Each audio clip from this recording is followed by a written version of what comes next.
con reclamo por mi forma de pronunciar los nombres, volvemos al tercer bloque, así que vamos a seguir tratando lo que es la renovación del Doi Moi. Recién estuvo con nosotros en el bloque anterior Damián Jakubowicz, y ahora seguimos con el cónsul de la Embajada de Vietnam, Ricardo Le Tan Xuan, y la presidenta del Instituto Cultural Argentino-Vietnamita, Poldi Sosa.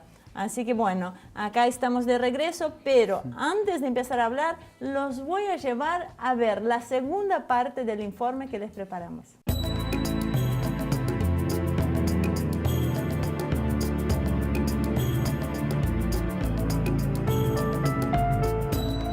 Vietnam acompañó este giro económico conocido como Doi Moi con una política de apertura a las relaciones con los países capitalistas a través del restablecimiento de las relaciones diplomáticas con antiguos enemigos como Estados Unidos y Japón.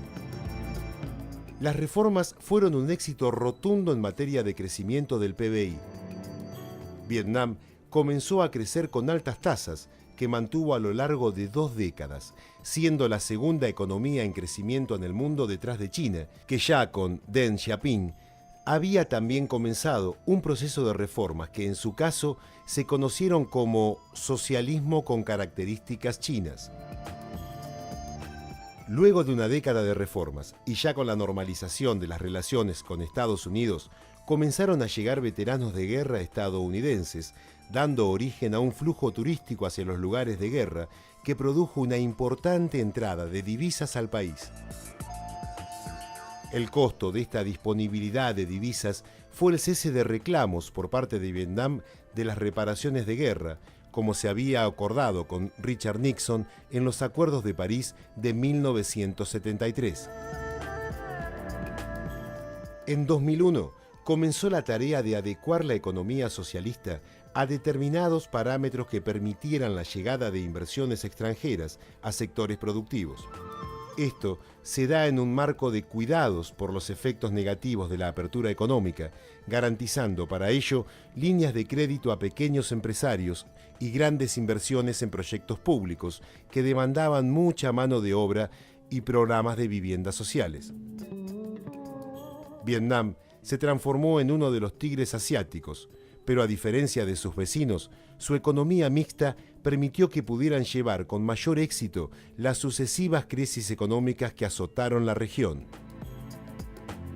El proceso de Doi Moi siguió adelante y en 1995 el país se integró a la ASEAN, Asociación de las Naciones del Sudeste de Asia, una asociación económica de 600 millones de personas y con enormes perspectivas de crecimiento. En el 2006 da un paso fundamental e ingresa a la Organización Mundial de Comercio, transformando a Vietnam en un país con una economía considerada de mercado, lo que le permite acceder a otros mercados con sus productos.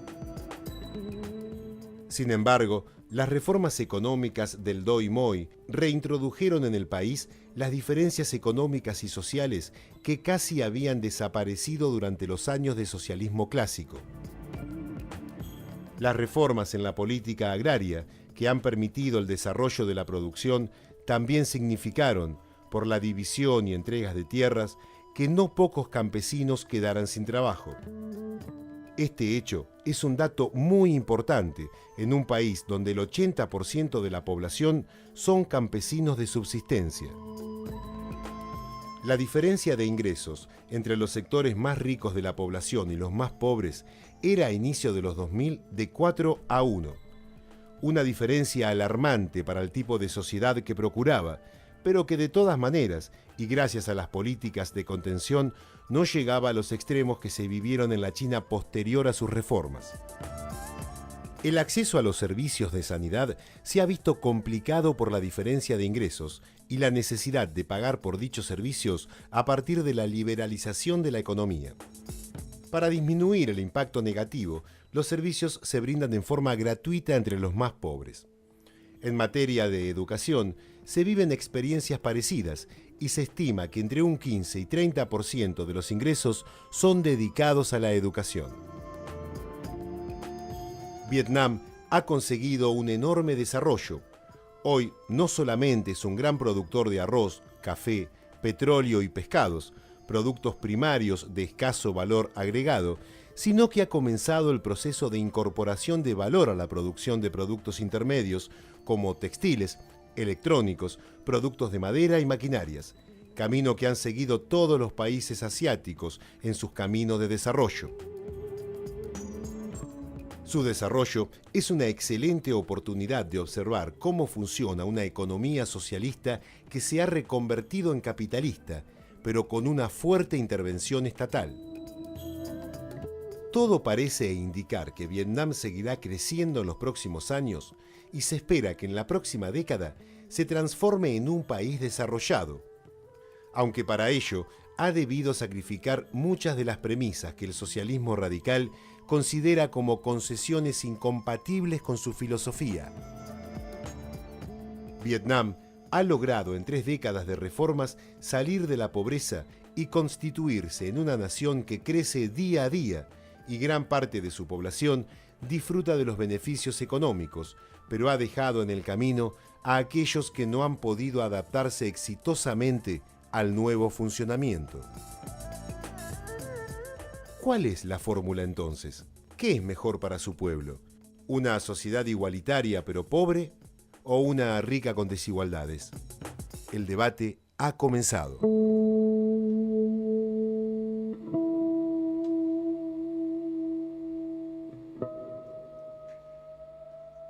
Bueno, creo que fue bastante claro el informe para tener un panorama de lo que estamos viviendo en Vietnam.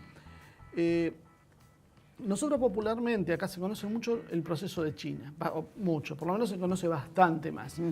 Muchos trazan un paralelo con el de Vietnam. ¿Qué diferencias y qué igualdades, qué cosas parecidas hay entre uno y otro proceso?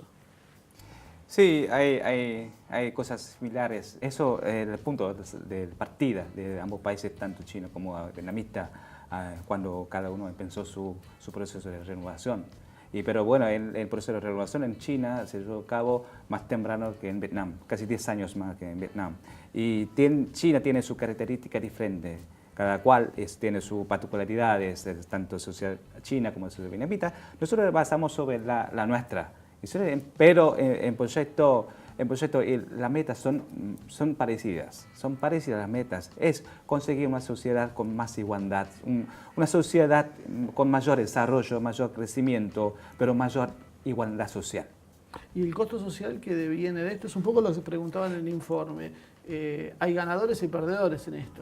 Exactamente, porque ¿viste? Hemos hablado de que el socialismo de Vietnam realmente para nosotros no existe todavía, porque estamos en el camino de construcción, de construirlo, el socialismo. Por eso estamos en proceso de producir riqueza. Y entonces si aplicamos las reglas del mercado, seguro que eso trae como consecuencia que habrá ganadores y perdedores. Pero eso, en el caso de los perdedores, necesita la intervención estatal. Garantizar que las clases más necesitadas, más vulnerables, puedan obtener mayor beneficio de esa competencia. Pero si sin competencia no va a crecer, no va a participar muchos, específicamente en el sector empresarial, porque es la locomotora de la producción nacional. Vos, Poli, ¿cómo lo ves desde una Argentina que conoce Vietnam? Sobre todo, ¿cómo es el aspecto de la penetración cultural? Porque da la sensación como que los países asiáticos se están occidentalizando y Vietnam no es una excepción. Y Vietnam pasó, el pueblo vietnamita pasó del campo a la ciudad, de la bicicleta a la moto, de la moto al auto, de la feria popular al shopping. Exacto, entonces, ¿cómo ve hay cosas buenas, pero también hay cosas malas. Sí, claro. Llegan las grandes corporaciones internacionales, llegan con su gran promoción. Entonces, por ejemplo, uno de los productos que ellos promocionan es una fórmula para darle al bebé cuando es pequeñito, porque ese bebé va a crecer divino como los daneses, ¿sabes? Entonces las familias hacen un esfuerzo extraordinario porque es recontra caro. Hay que pagar esa historia. Pero el vietnamita va a dejar de ser... Se deja la lactancia materna y esa es digamos, el regalo para el bebé es la lactancia materna. De ninguna manera la fórmula Nestlé. Sabemos que eso es un paliativo en caso de que no pueda haber lactancia materna. Solamente en ese caso. Sí, pero se logra imponer. Es absolutamente increíble por una promoción muy bien pensada y masiva, por la cual el vietnamita termina pensando de que, bueno, no, estos occidentales realmente me traen algo que va a ser muy bueno para mi bebé. ¿Se ha perdido también la espiritualidad? ¿Se ha hecho más materialista? Sí, claro. Claro. De todas maneras, el Vietnam todavía tiene un nivel de identidad extraordinario, pocas veces vista en otros países. Una fuerza, Y un empuje para salir de los problemas se ha visto.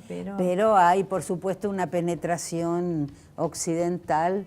No hay más que caminar por las calles y ver los carteles y está Colgate y está el otro. Bueno, y es la está famosa globalización. Exactamente. O sea, nos afecta a todos. Acá nos se llega han traído Exactamente. mucho, ¿te acordás del gobierno anterior por hacer visitas a países exóticos, entre ellos Vietnam? Sí. Y sin embargo se ignora todo esto, que ya llegaron primero. Nosotros estamos llegando mucho después que el resto. Claro, claro, totalmente. Eso es un gran tema. O sea, hasta dónde se pierden y hasta dónde se gana con este tipo de políticas.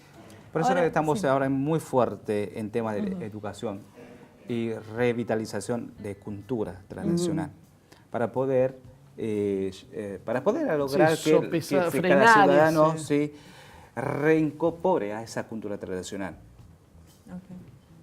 reabsorbiendo los valores tradicionales, conservarlos, a enfrentar cualquier tipo de penetración cultural extra. Me decía Damián, que fuera de cámara charlando, que él vio una encuesta muy confiable que veía que 2/3 de los jóvenes veían como positivo un acercamiento a Estados Unidos. Sí. ¿Hay una diferencia entre lo que piensa un vietnamita mayor y un vietnamita joven? No solo en esto, sino me refiero al modelo en general.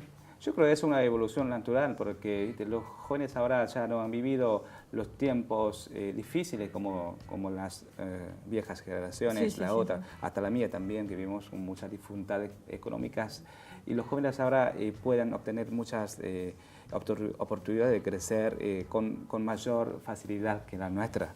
Y entonces las cosas vienen con un poco más de facilidad, entonces piensan. Y además ellos son mejor educados, mejor entrenados, mejor capacitados. Por eso ven el mundo, también muchos de ellos han viajado afuera para estudiar, para trabajar. Entonces tienen una visión mucho más amplia. ¿Y las estructuras sociales cómo están siendo impactadas? O sea, está cayendo la natalidad, hay menos hijos, la mujer se integra al mercado laboral. ¿Qué es lo que está pasando? Sí, muy positivo lo que ha comentado. En derecho hemos hablado recién sobre el derecho de las mujeres y también aparecemos muchísimo. Vietnam ahora en el Congreso Nacional de Vietnam en porcentaje de participación femenina es casi mayor de Asia, más amplia de Asia, de todos los países asiáticos. Es un indicador importante de la participación femenina en la sociedad, específica en la política. Para terminar, porque ya estamos con la última pregunta. Hay dos corrientes básicas, hegemónicas, con Estados Unidos a la cabeza. Una globalista y la más tradicional, que es la que fue Bush y ahora es Trump. Y existe una tercer fuerza opositora a esa naciente, que sería lo que vemos como el multilateralismo, que quizá la mejor expresión es el BRICS. ¿Con cuál se sentiría más cómodo el modelo vietnamita? Pero qué inteligente tu pregunta, ¿eh? Es muy difícil para nosotros. Te digo que hay muchas cosas allá en Vietnam. Políticamente no se ha establecido todavía, porque realmente nosotros hemos abierto un camino sin antecedente, sin precedente en la construcción de una nación como Vietnam. Porque realmente el camino nuestro es aplicar el mercado, la economía del mercado, pero con orientación hacia el socialismo. Entonces no sé si en otro país existe ese modelo. Y entonces mientras que construyamos el socialismo, seguro que surgen muchas cosas nuevas. Y tenemos que analizarlas desde dos puntos de vista, retórica y práctica. Y volver a aplicarle, recogiendo los errores que cometamos y aplicamos las nuevas medidas que para nosotros son beneficiosas, pero la meta mayor es la seguridad social. la protección de las clases más Bueno, vulnerables, Está bien. acompañado Ahora, por el desarrollo, la prosperidad nacional. gracias. Para cerrar, 30 segundos voy a empezar con las damas porque después veo que los caballeros no nos dejan hablar. Claro. Bolde nos tiene calladitas, así que una reflexión Oh. sobre la Lo relación de dijo, Argentina. ya son más las que están en Vietnam, que en el parlamento vietnamita son más mujeres que hombres. Así que Sí, la verdad es que tiene un hay que porcentaje actualizar muy alto. los datos. Bueno, vamos a hacer un pequeño cierre, una pequeña reflexión sobre la relación, como ves desde tu punto de vista, entre Argentina y Vietnam. Bueno, la Argentina de hoy, creo yo que mientras sea una relación comercial con beneficio, el gobierno estará muy contento y de acuerdo, partiendo siempre de que el vietnamita le cae simpático en general a la gente porque tiene algo de remembranza de aquella tragedia que vivió y siempre es muy bienvenido. Entonces, para el gobierno, bueno, si le reporta un beneficio comercial, yo creo que no habrá ningún problema en la relación. Pero la relación pueblo, estamos El pueblo es otra cosa, correcto. en la El relación. pueblo siempre tiene una buena relación, sin duda, y acá nosotros con la embajada hacemos muchas actividades con la gente del pueblo y son muy receptivos y muy afectuosos, eso sin problema. Y cada Ahora funcionario. tengo y conservo el sentimiento pro-argentino. pero eso es verdad. En todas las oportunidades que hemos tenido de conocer de cerca Vietnam son muy fáciles de llevarse bien.